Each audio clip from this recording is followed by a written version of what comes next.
Hey everyone, and welcome to the Bond Minute, a brand new podcast / show about anything and everything James Bond, whether it's the movies, old and new, the books, the video games, you name it, we're going to talk about it at some point. My name is Sam, I'm your host. This first episode is really just going to be an introduction to myself and my life's journey into Bond and my history with Bond and and everything we can expect going forward. I'm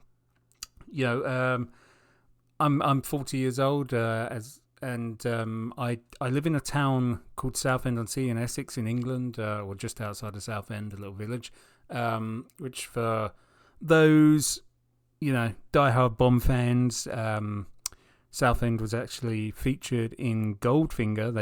They filmed the airport scene where Bond is sort of tailing Goldfinger's car and that being transported to Geneva. That location is still there. I've got something in the works for that, but stay tuned. And also what is really cool is when Bond turns on the tracker, you can actually see my road on that map, but I'm not going to say where that is.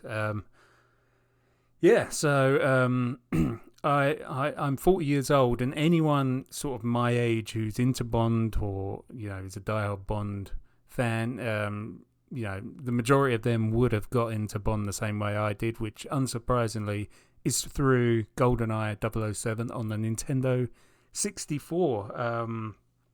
It was just that good a game, being, 12 years old when it came out. My friend was like, do you want to come to my house after school? I just got a Nintendo 64 with a new James Bond game. And I was like, yeah, why not? I'd watched Bond films up to that point, here and there. But up until that point, I was more of a Jurassic Park fan, which we'll get into at some point. But yeah, I went to his house and we played 2-player, and it was like one of those moments in a movie, where it just kind of someone has an awakening. There's angelic music and there's all this like beautiful visuals of like, flowers growing and, animals dancing through nature and all of that, and everything is just perfect in that moment. That was like my awakening into like, oh my God, I love this game. And I went home and my brother at the time had a Sega Saturn that he wanted to get rid of, and I had a PlayStation with a ton of games, and I was like, why don't you trade in your Sega Saturn, get a Nintendo 64 GoldenEye, give it to me, and you can have all of my PlayStation stuff. And he was like, yeah, because, my PlayStation stuff was like, I had a lot, so it was like a bargain for him. And, so we went that weekend, we did that, and I remember we were staying at my dad's house, and my dad was like, what are you doing? Like, he was just like, why are you getting such a wrong end of the deal? And I was like, no, I'm getting the right end of the deal. And we went back, and the Nintendo 64 console came with 2 controllers, and we put on GoldenEye, and within like an hour or two, he left to go to the local, because it was like the evening at that point, it was like Choices Video, which was like a rental place where you could buy stuff as well, and he come back with like 2 extra Nintendo 64 controllers for him and like my stepmom at the time, because it was that good. She was like an odd gamer, but she was like, I want to play this too. So yeah, we spent the whole weekend playing GoldenEye, and within like a week or two, he'd got his own Nintendo 64. Yeah, and around that time as well, I don't like this is a weird throwback, but for those people in the UK, do you remember cigarette packets? Obviously not my own, because I was like 12 at the time.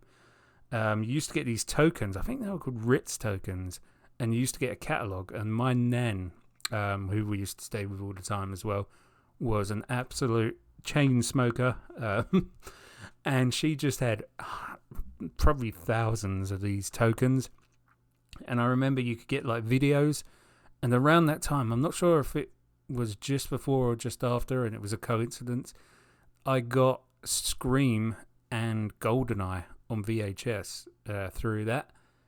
So, I played the game, I'd watched the film, and then all of a sudden I was like, yeah, there's a whole world of Bond I want to get into. Because I remember at the beginning of GoldenEye, the videotape, at that point, it had the like the trailer for all the Bonds, like a legacy trailer for the series, because they'd just released like the new collectible cases or sleeves where it had the little orange trim at the bottom.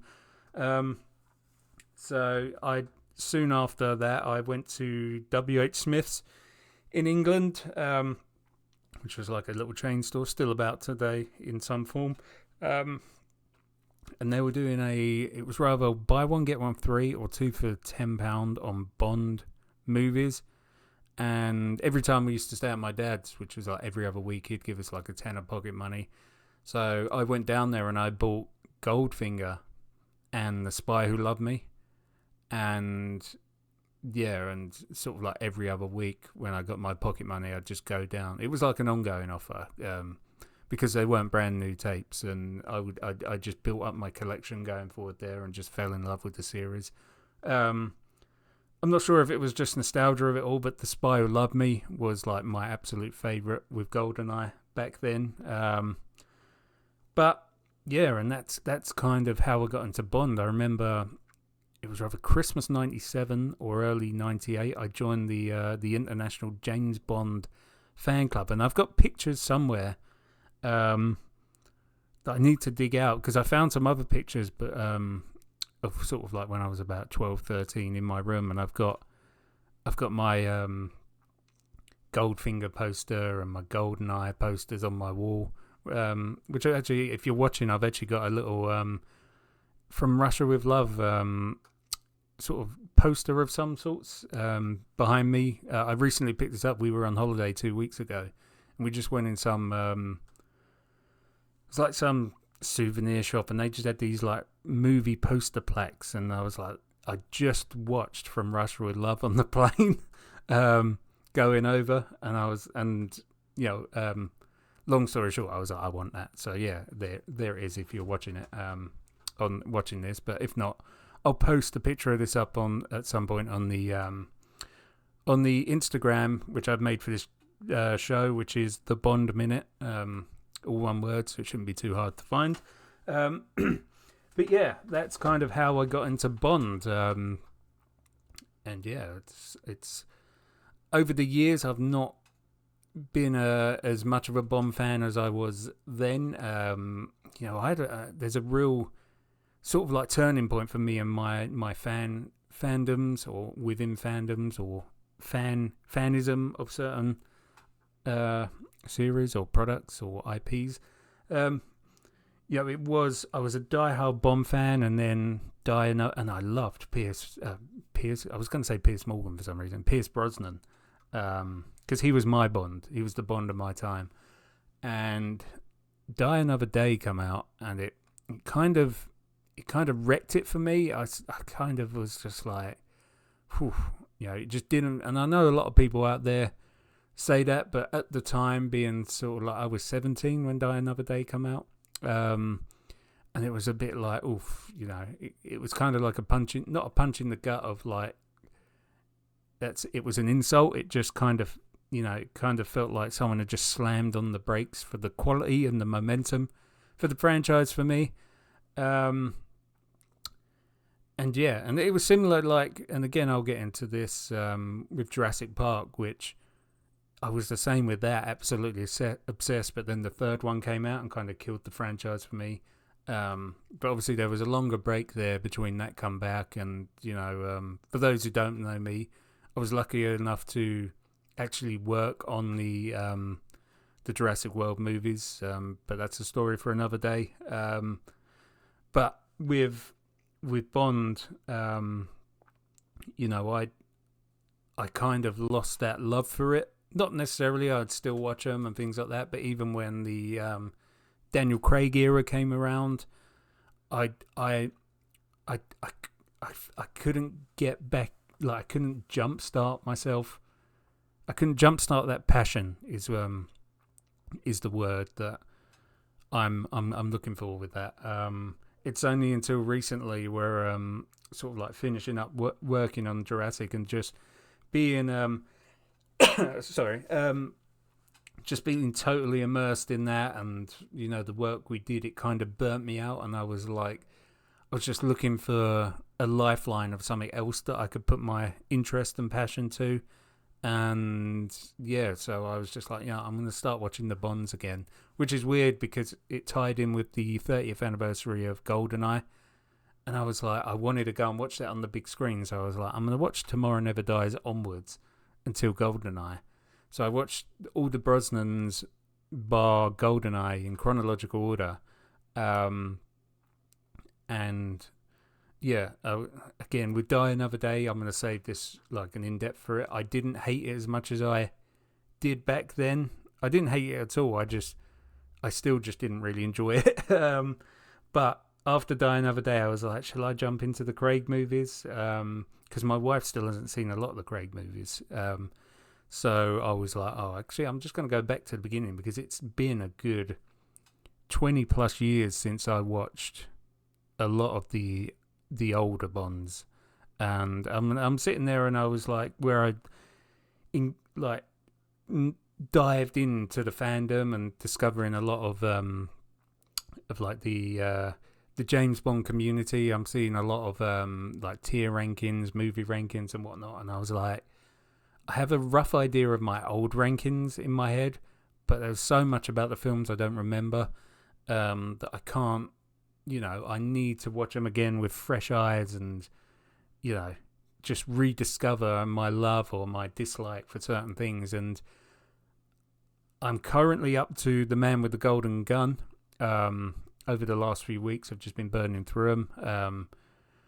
As I said, I watched like From Russia with Love on an aeroplane.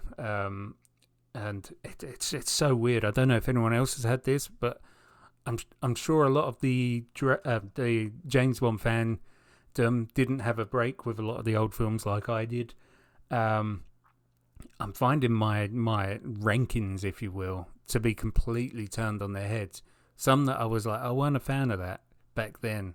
I'm like, actually, this is an awesome movie and an awesome Bond film. And then some of my actual loved ones I'm watching now and I'm like, actually I didn't really enjoy that as much, which is, it's good because I'm discovering new loves for the franchise, but I'm also kind of creating like a new opinion of ones that I did like, which I no longer like, or didn't, I just not no longer like. I don't think I like them as much as I did. One for me in particular that stood out was You Only Live Twice. That was regarded as like a top, maybe not top 3, but easily top 5 Bond films for me.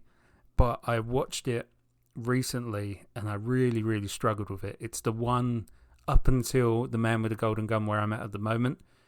It's the one I've struggled watching with the most up until this point, which I am worried about watching The Spy Who Loved Me because I absolutely love that film. So we'll see when we get to that point how I deal with The Spy Who Loved Me. But yeah, though that's kind of my story about Bond. And rediscovering it was just going to be a lot of fun. As I said, I'm looking forward to rediscovering a lot of the old games, and continue to rediscover the movies. I'm not sure in terms of like a ranking. Should I do a whole movie ranking, or I was thinking maybe I'll record the Connerys, and then when I get to the end of you can't really do it with George Lazenby, but the Roger Moores, and then I'll record them. So like my opinions and my ranking are quite fresh. So, it's easily going to be a couple of weeks until I get to the end of the franchise, and then I'm not going to have so much fresh opinions of like the Connery movies as I would have with the Craig. So I'm like, should I just record each section or each Bond section when I come to the end of it, and then just pin that together as one video? You'll just see jump cuts of my hair growing long or a change of outfit, but I'll decide that in the next couple of days. But yeah, so I don't really want to drag out this intro for too long. As I mentioned, am I missing anything? I do want to do some location videos for Bonds. As I mentioned, I've got something planned for the GoldenEye Goldeneye, Goldfinger, Goldfinger location in Southend, which is it's a bit tricky because obviously it's now a live international airport. So, but that'll be coming up, purely legal. So don't worry, I'm not going to be jumping fences or anything like that. But yeah, I've got a few trips to some certain places which tie into some Bond locations, so that'll be really cool. I'll be doing some stuff on them. So I'm interested in doing that. I love doing like movie location stuff. So I don't know if for anyone who follows me on like Instagram or Twitter, I've done a lot of like Mission Impossible ones, and I also did the what's the name of the movie? The Quiet Place Day One, because that was filmed, like the New York scenes in the city were actually filmed in Canary Wharf. And when I was watching the movie, I didn't know in advance, but I was like, this just looks a lot like Canary Wharf.